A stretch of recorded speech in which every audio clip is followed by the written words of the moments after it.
हमेशा की तरह बुद्धा अपनी सभा में बैठे हुए थे और उनके सामने बहुत लोग भी बैठे थे। उस सभा में उनके शिष्यों से ज्यादा उनके शत्रु बैठे हुए थे।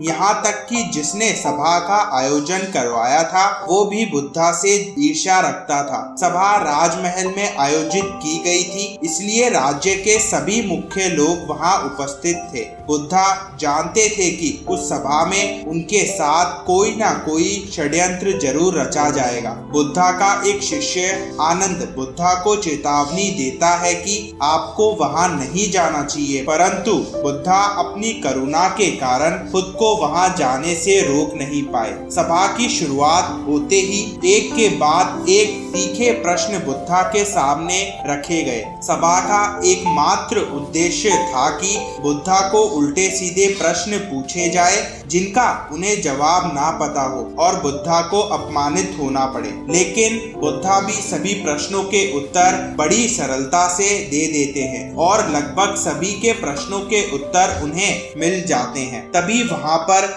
एक स्त्री आती है और बुद्धा से कहती है कि आप ध्यान की बात करते हैं, ज्ञान की बात करते हैं, आप सत्य की बात करते हैं, आप लोगों को सत्य की राह पर चलने की जिम्मेदारी लेते हैं, परंतु क्या आपको मुझ जैसी अबला नारी की कोई चिंता नहीं है जिसे आपने गर्भवती बनाकर छोड़ दिया है? क्या आपको मेरे इस कोख में पल रहे बच्चे की कोई परवाह नहीं है? उस स्त्री की यह बात सुनकर सभी सभा में बैठे हुए लोग उठ जाते हैं और हर तरफ हड़कंप मच जाता है। सब एक दूसरे से बातें करने लग जाते हैं। तभी उनमें से एक आदमी उठकर बोलता है कि अरे, स्त्री के सौंदर्य के आगे तो बड़े बड़े लोग घुटने टेक देते हैं, तो ये महात्मा क्या चीज है? फिर कोई दूसरा उठकर कहता है कि हमें बुद्धा से ये उम्मीद बिल्कुल भी नहीं थी। ऐसा करके सभी लोग बुद्धा को बुरा भला बोलने लग जाते हैं। बिना बात को जाने ही सब बुद्धा को गलत समझने लगते हैं। जब सब अपनी भड़ास बुद्धा पर निकाल लेते हैं तब राजा बुद्धा से कहता है कि बुद्धा, आप अपनी सफाई में क्या कहना चाहते हैं? राजा भी बुद्धा से ईर्ष्या करता था। वो भी चाहता था कि बुद्धा सबके सामने एक बार बदनाम हो जाए। लेकिन यहाँ समझने वाली बात यह है कि बुद्धा पर किसी के कहने का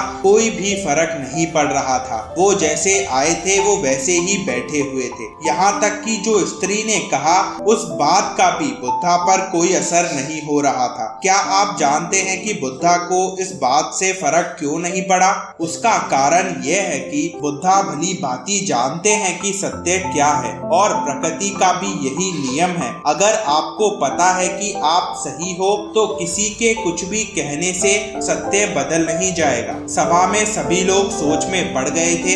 यहाँ तक कि बुद्धा के कुछ नए भिक्षु भी सोच में पड़ गए और सोचने लगे कि बुद्धा को आखिर इन लोगों की बातों का बुरा क्यों नहीं लग रहा। राजा बुद्धा से फिर कहता है कि बुद्धा, आप कुछ अपनी सफाई में कहना चाहते हो? बुद्धा उस स्त्री से कहते हैं कि हे पुत्री, इस संसार में केवल दो ही लोग हैं जो सत्य को अच्छी तरह से जानते हैं, एक मैं और एक तुम। बुद्धा की ये बात सुन वो स्त्री बुद्धा से नजरें चुराने लग जाती है। सत्य का सहारा लेने का अर्थ है कि आप अपने अंदर दर्द का बीज बो रहे हो। जैसे जैसे ये वृक्ष बनेगा वैसे ही तुम्हारी समस्या बढ़ती चली जाएगी। सभा में एक व्यक्ति उठकर स्त्री से चिल्लाते हुए कहता है कि तुम्हें पता है ना, जो तुम कह रही हो वो बहुत बड़ी बात है। अगर ये बात असत्य निकली तो तुम्हें क्या दंड मिलेगा ये तुम जानती हो। व्यक्ति की ये बात सुन वो स्त्री कांपने लग जाती है और डर के मारे वहां से भागने लगती है और भागने के कारण